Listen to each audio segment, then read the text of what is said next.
자, 김정은 지지율이 58%다. 이런 얘기 들어보신 적 있습니까?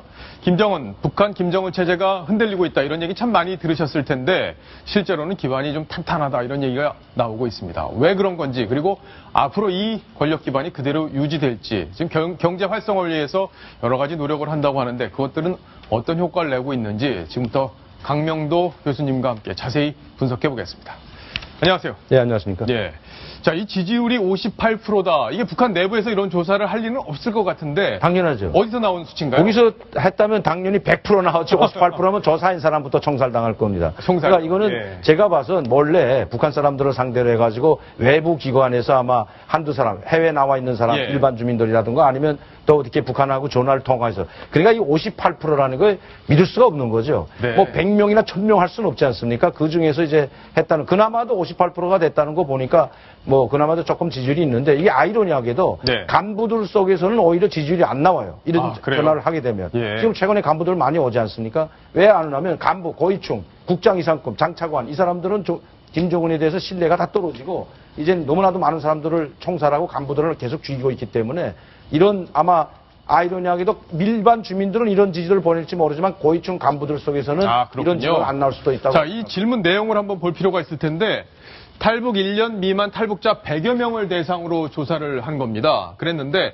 북한 주민 몇 프로가 김정은을 지지한다고 생각하십니까? 이렇게 물은 겁니다. 그러니까 본인 생각이 아니라 일반 북한에 있는 주민들이 김정은을 어떻게 보고 있느냐, 이걸 물은 건데 그래도 절반 이상은 김정은을 따를 거다. 이 이유가 궁금한데 아무래도 이 백두혈통이라는 점, 이게 북한 주민들한테는 영향이 크다고 봐야 되겠죠. 북한에서 살고 있는 사람들은 김정은이가 누군지 잘 몰라요. 그러니까 예. 어용이라든가 여기서 말하는 뭐 친일파든 우리가 방송하는 걸 잘 모르기 때문에 일반 주민들은 백두혈통이라고, 그래서 자꾸 백두혈통을 강조하는 것이, 백두혈통을 강조하는 것은 김일성의 후광을 얻기 위해서 백두혈통을 강조하는 것이고, 예. 김정은이 생긴 모습을 보면 이 모습을 봅시다. 얼굴 봐도 청년 김일성, 청년 김정은, 이거 같이 떠올리게 하는 거거든요. 예. 그러니까 김일성이 후광을 입었다고 해도 과언이 아니고, 일반 주민들 속에서는 뭐라고 했냐면 예. 김일성, 청년 김일성이 살아 돌아온 것 같다, 이런 이야기를 했고, 예. 또 그렇게 또 행위를 했습니다. 왜냐하면 2012년 6월 2일 날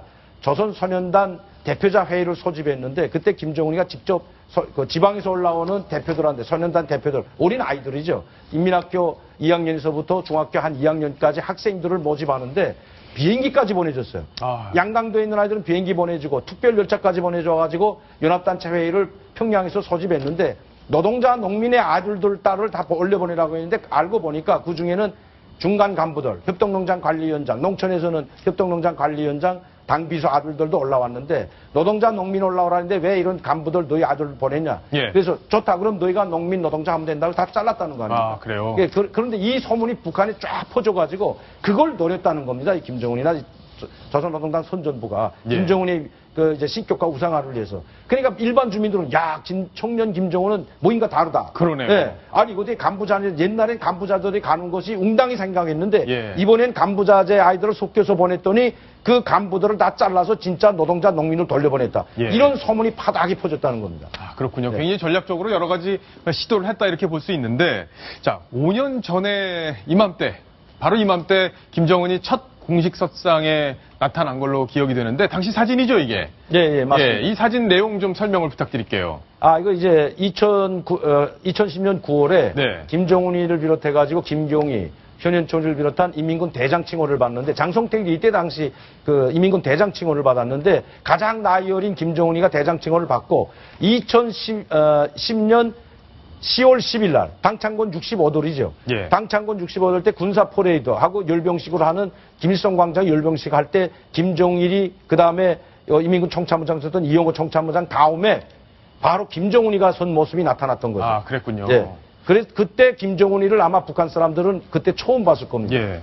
근데 이제 김정은 체제가 시작된 지 이제 만 3년 정도 됐는데, 뭐 굉장히 어린 사람이기 때문에 위험할 거다. 금방 북한 체제가 무너질 것처럼 우리가 또 생각하기도 했었는데, 네. 예상보다는 좀 순항하고 있는 것 같은데, 그동안에 있었던 일들, 이 그래픽을 보면서 정리를 좀 부탁드릴게요. 네, 그러니까 저는 순항하고 있지 못하다고 생각합니다. 그러세요? 그러니까 이번에도 목함질의 도발 사건을 해서 남북 간이 군사적으로 긴장이 격화됐는데 황병서와 이상하게 김양곤이 내려와가지고 사정하고 올라가듯이 대국방송을 꺼달라고 우왕좌왕하는 모습을 보면 아직도 지금 북한에는 김정은이 공포 정치가 이제 판을 치고 있다. 황병서까지도 쫄쫄매고 가는 걸 봐서는 그렇게 볼 수가 있는데요. 2012년 4월 12일 날 김정일이가 2011년 12월 17일 급사한 다음에 넉 달 만에 한 보름 만에 최고사령관이 됩니다. 네, 그리고 한 3, 4개월 만에 다시 국방위원회 제1위원장, 예. 조선노동당 제1비서가 됩니다. 네. 네, 그리고 이제 2013년 12월 달에 1년 되나마나 한 기간에 고모부 장성택을 숙청하지 않습니까? 그랬죠. 예, 고모부 장성택을 숙청하고 그 다음에는 또 이제 현영철이까지 금년도 4월 30일 날 숙청하면서 간부들만 해도 지금 숙청당한 간부들만 해도 엄청나게 많지 않습니까? 예. 지금 나오지 못하는 사람들이 변인선 작전국장을 비롯해서 마운천 국방위원회 정책국장, 그 한광상 당 재정경리부장 이런 사람들이 다 지금 숙청돼서 나오지 못하고 있는데 엄청나게 많은 최고위층 간부들이 숙청됐습니다. 이것이 김정은이 공포 정치로 지금 자기의 권력 기반을 유지하고 있는 거지 공고화됐다고 볼 수 없습니다. 왜냐하면 김일성, 김정일 때는 이렇게 많은 사람들을 또 자기가 임명한 지 1년도 되지 않아서 최고층들을 숙청하고 총살한 적이 없기 때문에. 근데 이렇게 볼 수도 있지 않을까요? 물갈이를 하고 있다. 그러니까 본인 사람으로 과거의 아버지 때 사람들을 물갈이하면서 오히려 자기 체제를 공고히 하는 거 아니냐 이런 시각도 있을 수 있거든요. 근데 물갈이하면 그냥 은퇴시키면 되는데 지금은 예. 숙청하고 총살하고 있거든요. 예. 그건 왜 현영철과 같은 인민군 대장을 1년도 작년도 7월달 임명하고 금년도 4월 30일에 그렇게 전격 총살했을까? 이걸 보더라도 지금 군부가 흔들리고 있고 자기 정치적 기반을 확고히 하고 공포 정치가 되지 않으면 간부들이 자기를 따르지 않는다는 걸 알고 있기 그렇군요. 때문에 자기를 따르지 않는 사람은 무자비하게 죽여버린다는 이 공포 정치로 가고 있는 것으로 봐야 됩니다. 자, 그런데 뭐 이제 체제는 이렇게 공포 정치 그리고 백두혈통을 통해서 조금 아버지의 후광을 리더십은 있는 갖고 거죠. 있는 네. 그런 상황으로 볼 수 있는데 지금 그동안 쭉 보도되는 내용들을 보면 북한 경제가 생각보다는 괜찮다 이런 얘기들이 나오고 있어요. 그 흐름들, 그 배경이 뭔지 이런 얘기들 좀 정리를 해 주십시오. 그러니까 북한의 경제는 두 가지 갈래로 가볼 수 있는데요. 첫째는 내각이라는 경제 부서가 있지 않습니까? 박봉주 예. 총리가 이끄는 내각이 이끄는 경제 부서가 있는데 공장 기업소는 대체적으로 돌아가지 못합니다. 다 노후화되고 이미 다 폐쇄됐기 때문에 돌아가지 못하고 박봉주가 이끌고 있는 내각은 바로 농사, 식량 생산하고 그다음에 광물 자원입니다. 예. 광물 자원, 석탄이라든가 철광석 이 광물 자원을 팔아가지고 근근히 연명하고 있는 게 전부 다고요. 지금 북한에서 이 경제 활동을 벌이고 있는 사람들은 장마당을 통해서 경제 활동을 벌이고 있고 장마당을 통해서 일반 주민들도 먹고 사고 심지어 고위층들도 장마당을 통해서 없는 물건을 구입해서 살고 있기 때문에 네. 북한은 이미 장마당 경제로 돌아섰다고 봐야 되는 거죠. 그렇군요. 예. 자, 어쨌든 중국과의 무역도 굉장히 활성화되고 있고 그런 부분에서 이제 장마당을 통해서 경제가 돌아가고 있는데 우리가 아는 것보다는 먹고 사는데 그렇게까지 어렵진 않은 거 아니냐 이런 얘기들이 나오는 것. 바로 이제 김정은이 여러 가지 지하 자금들을 끌어내고 있다 이런 평가까지 좀 나오고 있는 거 아닌가요? 그러니까 지금 돈을 지금 누가 가장 많이 가지고 있는가 하면 중국과 무역을 자유롭게 할 수 있는 화교들입니다. 화교들이요? 이 화교들이 한 2만여 명이 되는데 이 예. 화교들이 엄청나게 한 달에 한 번씩 중국을 방문해서 물건을 가져갈 수 있는 사람들이 화교들이고 모든 북한의 지금 경제 명맥 또 장마당을 운영하는 사람들이 화교라고 해도 과언이 아니거든요.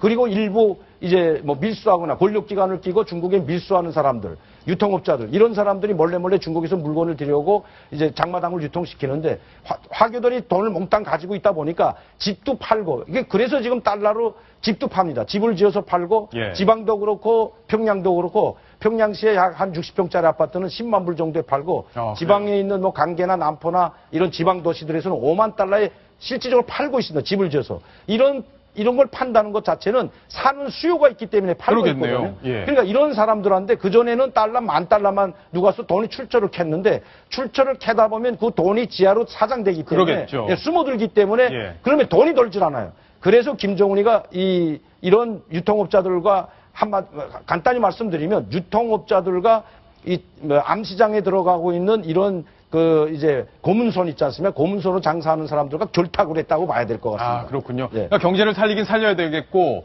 달러는 없으니까 이 지하에 있던 달러들을 끄집어내서 돈을 쓰게 하는 거죠. 쓰게 만들고 그걸 통해서 경제를 활성화시키려고 한다. 네, 맞습니다. 그래서 예. 평양에 있는 경마장도 그렇고 숙마장도 그렇고 이제 물놀이장도 그렇고 해당화 강도 그렇고 왜 이런 것들을 많이 지어놨나? 그런데 왜 관광객들은 많이 들어가지 않는데 거기는 많은 사람들이 훔쳐거리는가 하면 그 돈을 많이 벌었던 장마당을 통해서 많이 빈익부 부익부가 상당히 심한데 권력기관을 끼고 돈을 많이 버는 사람들이 거기 가서 흥청망청 쓰는 거죠. 이거를 단속하지 않는다는 겁니다. 그러나 그들도 조마조마하고 사는 거는 마찬가지입니다. 언제 또 칼바람이 불지 모르겠죠. 또? 그렇죠. 백두의 예. 칼바람이 언제 불어닥칠지 모르기 때문에 지금 그들은 돈을 감춰놓고 있다고 합니다. 근데 이 사람들이 이렇게 해서 돈을 많이 북한을 내서 이제 여러 가지 개발 사업도 하고 뭐 조금 전에 말씀하신 그런 리조트 같은 것들도 짓고 네. 그걸 통해서 돈도 벌고 근데 이 사람들과 김정은의 공조 체제가 당분간 계속돼야 이 경제 기반이 흔들리지 않지 않을까요? 당장 이 사람들을 칠 수 있을까요? 이것은 어떠한 뭐 이제 경제 마인드, 경제 정책에서 가는 게 아니고 지금 장마당에서 이 고문 시장에 의해서 돌아가는 그 경제이기 때문에 예. 제가 봐서는 이게 언젠가는 2009년도 박남기 그 당 재정부장이 화폐 개혁을 했을 때처럼 아마 지금 김정은이는 화폐 개혁하고 싶어서 만지작만지작한다는 이야기가 벌써 나오고 있습니다. 아, 화폐 개혁. 네, 화폐 개혁을 하게 되면 그 사장된 돈이 몽땅 다 나올 국가로 수밖에 들어오기 없죠. 때문에 예. 그래서 또 화폐 개혁을 한다고 하는데 이처럼 지금 북한이 언제 어떻게 될지 모르는 거기 때문에 또 김정은이가 경제적 마인드 없이 이런 장마당을 통해서 일반 북한의 내각이 운영하는 경제는 이미 다 폐쇄되고 다 몰락하고 있는 상황이기 때문에 언제 어떻게 될지 잘 모른다는 거죠. 야, 자, 그렇다면 이 김정은의 권력 기반을 저희가 같이 살펴볼 필요가 있는데 이 인민대중, 노동계급, 노동당 핵심 그룹 여기 김정은이 있습니다. 네. 이 김정은 체제를 떠받치고 있는 것들이 지금 변화의 조짐이 있다 이런 얘기가 있던데요.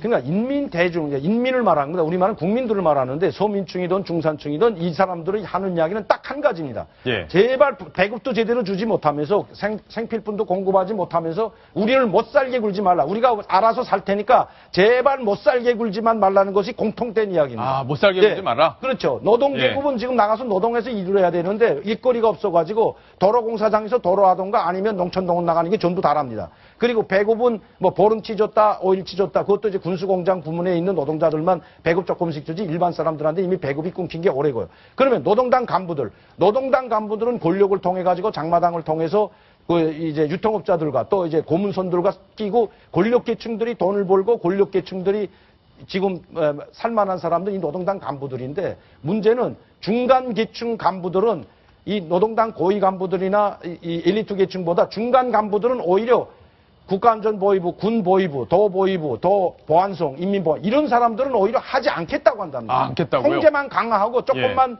이제 뭘 거기서 이제 비리가 나타나면 무조건 잘려버리고 그렇게 되다 보니까 오히려 그전에는 거기에 들어가지 못해서 문제였고 노동당이 입당하는 것이 뇌물 주고라도 입당하고 간부가 그래요? 되려고 했는데 지금은 돈이 우선이라고 해가지고 돈 버는데 올인한답니다. 그러니까 이제는 당에 들어가기가 싫다. 예. 오히려 당원들 모집하는 게 더 어려워졌다. 그렇죠. 이제 당에 입당하라고 해도 옛날엔 뇌물 줘서 입당하던 것도 다 지난 옛날이랍니다. 예. 자, 지금 결국에는 아까 조금 전에 말씀하신 대로 북한의 인민들은 결국에는 나 건드리지만 말라. 그죠? 배급도 못 주고 공급도 예. 못 해주는 주제에 예. 왜 이렇게 못 살게 구나. 그러네요. 그리고 지금 난리 아닙니다. 북한에서는. 이 당창고 10월 10일 때문에 예. 다 기름을 빡빡 짜내고 그렇군요. 있답니다. 예. 그러니까 너대로 왕노릇 해라. 누가 지도자가 맞습니다. 되든 지금 이게 나오고 관심 없다. 우린 우리대로 산다. 우리를 못 살게 예. 이게 굴지만 말라. 지금 일반 소민들의 생각이고 흐름입니다. 예. 자, 북한의 어쨌든 김정은이 그동안에 이제 여러 가지 논란, 공포정치 논란을 통해서 불안한 그런 모습들을 보여줬는데 실제로는 이제 자기 권력 기반을 만들어가는 과정인데 이게 얼마나 공고해질지 그리고 지하 자금들을 끄집어내서 경제 활성화로 이어가고 있는 그 상황 성과는 보이고 있는데 이게 어느 정도 충성도를 가진 사람들로 구성이 되고 있는지 이런 부분들 강명도 교수님과 함께 자세히 분석을 해봤습니다. 자, 감사합니다 오늘. 자.